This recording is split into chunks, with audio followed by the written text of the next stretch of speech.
Ayon sa Pag-asa, shear line ang nakakaapekto sa eastern section ng Southern Luzon, habang northeast monsoon nakakaapekto sa nalalabing bahagi ng Luzon.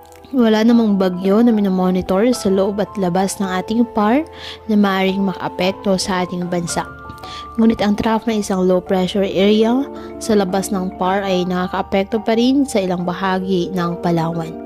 Ngayong araw, dahil po sa nasabing shear line at trough ng low pressure area, ang mainland Cagayan, Isabela, Aurora, Quezon, Camarines Norte at Kalayaan Islands asahan na maulap na kalangitan na may kalat-kalat na pag-ulan at thunderstorms. Ang Metro Manila, Cordillera Administrative Region na lalabing bahagi ng Cagayan Valley, Ilocos Norte, Ilocos Sur, Cavite, Laguna at Rizal asahan din na maulap na kalangitan na may mga pag-ulan dahil po sa northeast monsoon.